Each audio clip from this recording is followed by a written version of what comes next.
Let's do it. Cool. Yeah, man, I've just done a lot, bro. And I've just been, I think, a good example of somebody who's reinvented themselves, you know, along the way. We, I think we're taught at a young age that, you know, follow one thing, be one thing. But as you grow and you develop, you know, you start experiencing different things. You want to change. Like my basketball career ended because of injuries. So life's going to take, you know, a different course for you. And I'm just somebody who showed that you can adapt regardless of where you're from, what you do. You can do something completely different and still have success with it if you apply some basic principles. Along the way, I've learned so much. And that's kind of where people started coming to me and asking me for help, is they saw that I was able to do so many different things, you know, learn communication, those kind of things, and really create a niche for myself and create a brand, especially with online in the business world. So, you know, it's been a fun journey, bro. And I just think that I'm somebody who keeps stretching the boundaries, and I'm an example of somebody who says, fuck it, I'm going to do what I want, and I'm having success with it. And I think it's a good example for a lot of people out there, especially up and coming people who are younger, but especially people like us, bro, who our families are, you know, immigrants and we're minorities. We're taught you're not going to have a lot, be happy with a little bit, get a job, and you're told to settle, where we're kind of like, fuck that. We don't want to do that. We want to pursue this thing called the American dream. Why not? And it's cool because we leave everybody else in the dust. But along the way, as I'm sure we'll probably discuss, you get a lot of hate, a lot of criticism because you're being different. So everything in this world that we live in is tells you to go left, tells you to go right. And it's kind of hard to navigate sometimes, man. But, you know, once you kind of find your course, if you stay on it, you'll do great. Sorry to cut you. I think some people are saying there's an echo. So I'm going to just try to lower my volume here on Instagram. Let me see. I don't think that's possible, but let's just keep going. So yeah, Bryan. So that's great, man. Yeah, I'm really glad you brought that up because, you know, I'm an immigrant myself, and you know, we're told like you gotta go to college. So if you don't go to college, then you're gonna be a bum and be living on the streets, right? and and I went to college, and to be honest, I just wasted money. Right? I never used that anything that I learned. I just went because that was the right thing to do. So I know you went to college, but because you had a scholarship, right, for basketball. And I just wanted to ask you, what was your experience, you know, going from being a basketball player to running a real estate team? Great question, bro. I think what'll help with the echo is when I'm talking, you mute. And then when I speak or you speak, I mute. I think that'll help. Got it. Cool. Man, how can I compare these? Well, you know, there's a lot of things that are similar and there's a lot of things that are different. You know, when you look at an entrepreneur and what an entrepreneur does, you show up to an office or whatever it is that you do. And as a basketball player, any kind of athlete, you show up to the court or the gym, you know? So in that aspect, it's the same. You know, you have to be disciplined. You have to be a leader, right? I was a point guard for most of my career and I had to be the leader and the team captain. So that requires you to, in the heat of the moment, make decisions, lead people, tell people what to do, have uncomfortable conversations and confrontation. So it breeds a lot of those things that you can carry over into the business world. Meaning it's basketball versus, you know, business. They don't see a connection, but there's a tremendous connection, man. And some of it's different too, because, you know, in what's it called, in basketball, you know, you're showing up to the court, right? It's everything is concentrated for the game versus in the business world, you show up to the office. So it's two different worlds, but a lot of the aspects of success and growth are the same, man. You know what I mean? It's just different. Yeah, I'm getting echo too, dude. Just mute your mic. There we go. Perfect. So that's what's happening, man. It's a different context, but it's a lot of the same principles. And that's not to say that because I'm an athlete and someone else isn't, that they can't have success. And I don't really necessarily see it as a tremendous advantage. I just think that I'm somebody who really latched on to the principles, the basics and the fundamentals, just like I did in basketball. So if that's one point I can hammer home, dude, it's that. You have fundamentals in sports that you have to learn and master. Then you have fundamentals in the business that you have to learn and master. And all it is a shift from stuff on the basketball court for me and in the gym to now sales principles, real estate principles. So it's the same thing, but it is different. And all it takes is somebody to step back, bro, for a second, look at it and say, how is this similar? And that's what I did, dude, right? When I was looking at the real estate world and the entrepreneurial world, when I transitioned out of basketball, I started looking at it like that. I said, man, I have a lot of qualities that I've, developed that I can apply to this. This is going to be good. It's going to take some time. I have to start over. The beginning is going to suck, but I can do this. So it also already built a foundation for what we're doing now, which is, the team, but we can talk about that later, because leadership and sales skills are two completely different realms and two different skill sets, but I'll end it there for now and then we'll continue. Thank you, man. I really appreciate that. So, yeah, so basketball player to real estate agent, now leader of Team BC. Now, if you guys didn't know, now Team BC is all over the country, right? On the East Coast, New Jersey, Florida, LA, and soon maybe somewhere else. We don't know, right? Maybe Argentina, Mexico, whatever. If Pablo is here, maybe we can open an office over there, right? In Mexico City. But so what's next for you?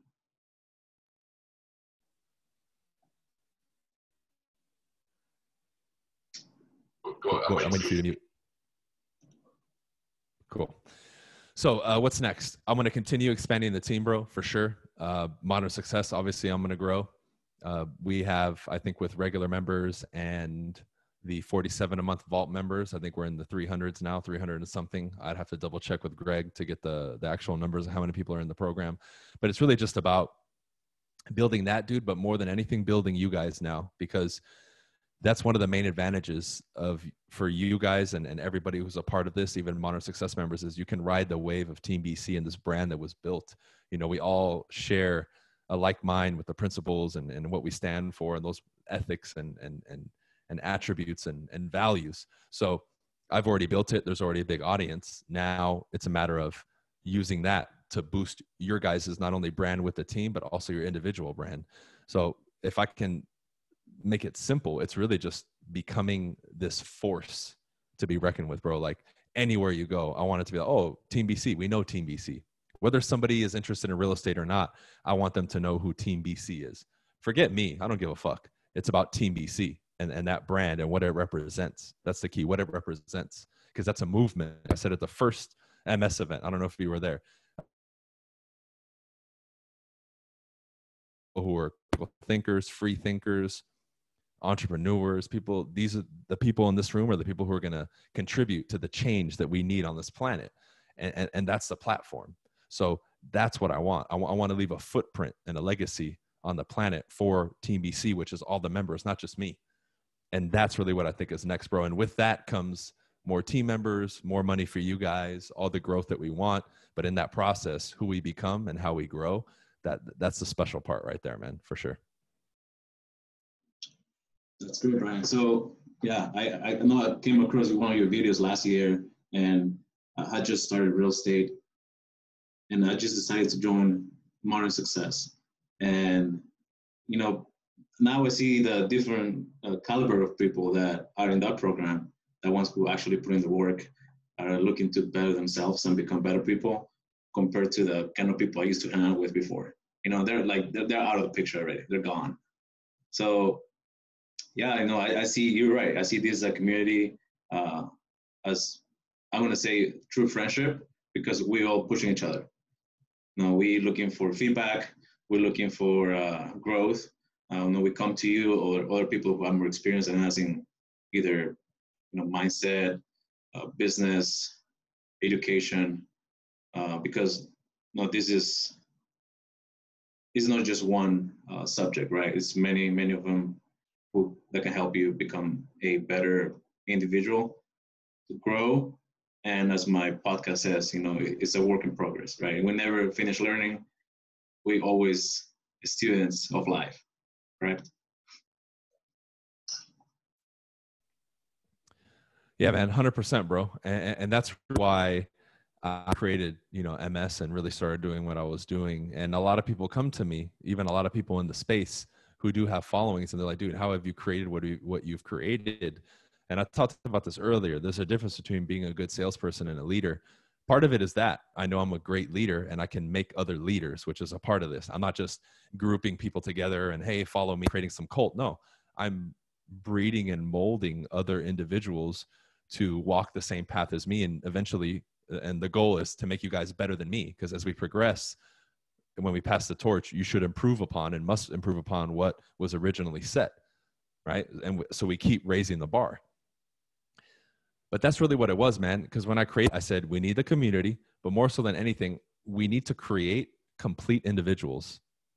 And when I got into real estate, everything was just focused real estate, real estate, real estate. And after about 6 months to a year of being fully immersed, okay, I've heard it all and seen it all, right? You're not going to tell me anything new in real estate, but what else can be done now? What else can I add to my game? Subjects and being involved with other things, because I would take what I would learn, those life lessons, those techniques, and I would bring them into the business world and real estate world. And I would start to see improvements and success and more confidence and better speaking and, studying communication and NLP and hypnosis and pickup and all that stuff. Well, that's really what makes you the complete package. So again, when Modern Success was in its inception in the beginning, I said, man, this is perfect. And that's why I think so many people organically have joined our community and they stay. And I've had some people leave and come back and say, damn, dude, I've been, around the block a couple of times and nothing compares to what you offer. And again, I'm not sitting here saying I'm the best, but I know what I bring for sure is unique and different. That cannot be denied. And that's what I want. I want people to study different things and learn and apply different things that they wouldn't even have thought of. And I remember, bro, like making those first couple YouTube videos, branching out of real estate. They're like, why are you doing it? I would get so much pushback. I'm like, dude, you guys have to stop being so short-sighted, right? There's a reason you're seeing me succeed, and I'm giving you free game on some of the things that I did to really take it to the next level. So instead of criticizing me, you guys should say, hey, he's really done well in a year or two. I should look into what he's talking about. And then there were some people that did, and they became part of the crew. And the other people either just ran away or stopped watching or thought I was crazy or whatever, but that's how it is. Your crew and your community, there's not going to be 10 gazillion people, right? And I'm okay. I know that what I've created isn't for the many, it's for the few. And I'm okay with that, man, because then you guys are all going to be fucking lions and we're going to walk like a pack of lions. And that's exactly what we need. Yeah, of course, man. I know that was one of me. You were talking about people that leave and come back. I left for a few months and came back because you're right. At least from what I've seen, I came across, there's nothing that brings value as much as you do.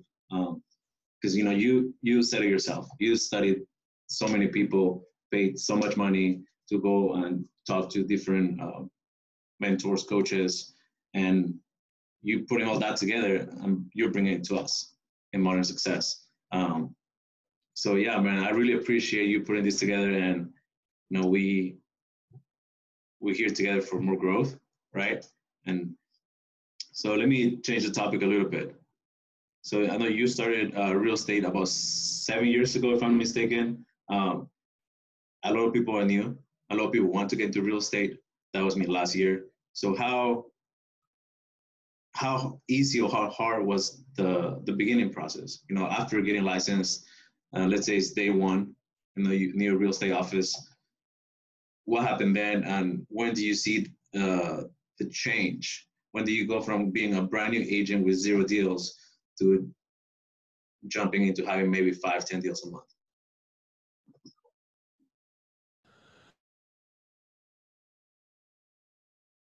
And a very detailed question.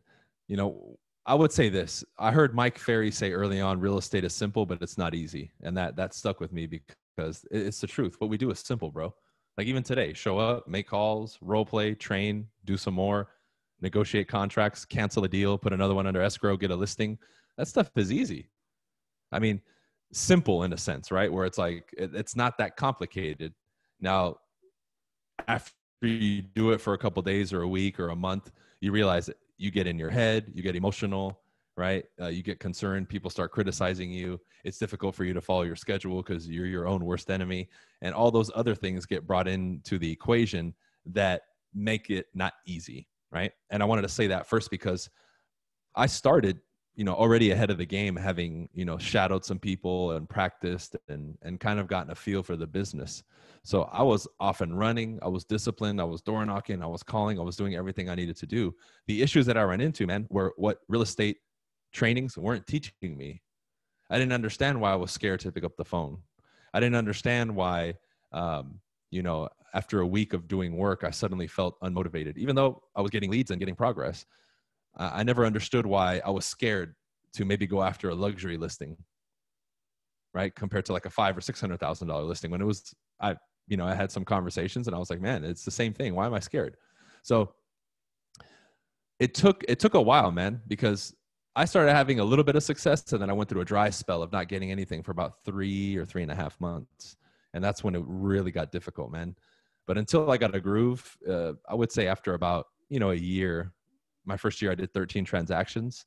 I felt like after a year and a half, I had some good confidence, and, I'm not doing too many deals yet, but I know what I'm doing now, right? I've been through some escrows, I've had some deals fall apart. I've had some tough negotiations, and really around the 2.5 to 3 year mark is when it started clicking. And that's when I started growing my team. And that's when we started producing more. I think the most I ever sold as a solo agent was 39 properties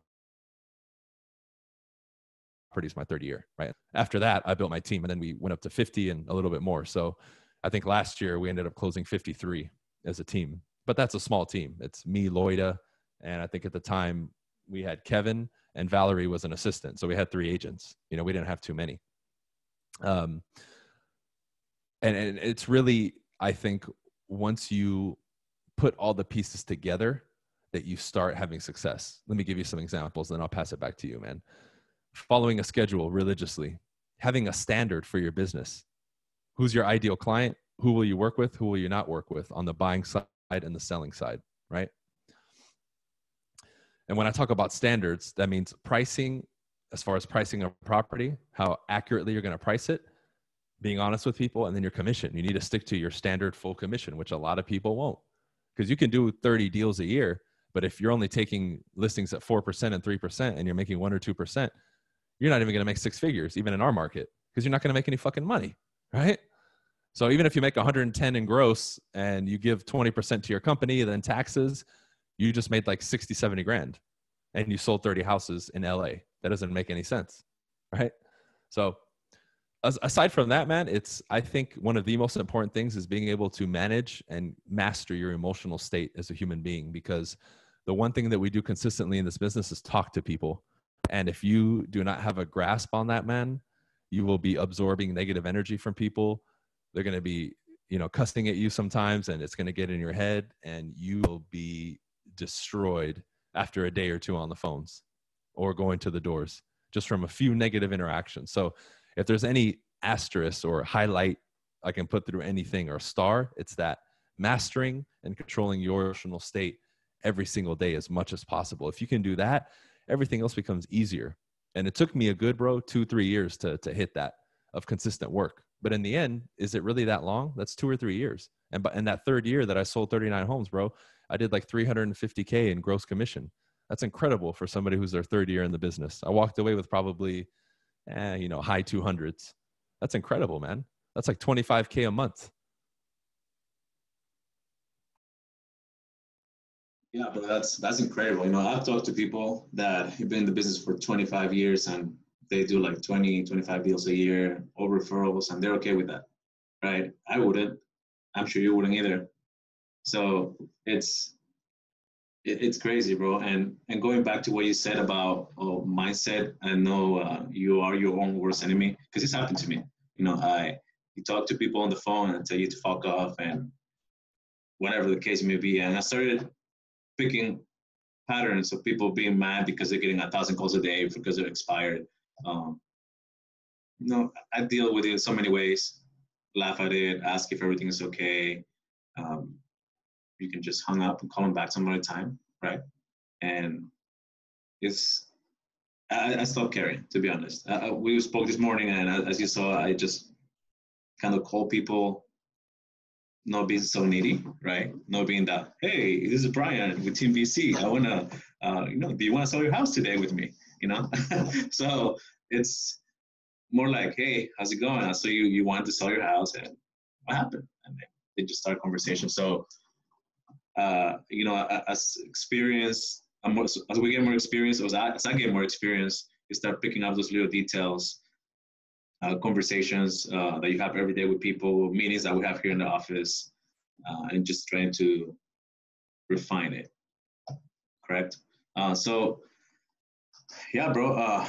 Let's see. Is there anything else you want to say? I think that was good, man. Okay, man. So that's it, guys. So it's been what 25 minutes. Been a good time here with Bryan. You know, I'm gonna be scheduling some more interviews with some more people, but if you guys don't follow Bryan, do yourself a favor and do it. PC on IG. All right, guys. Thank you so much, and peace out.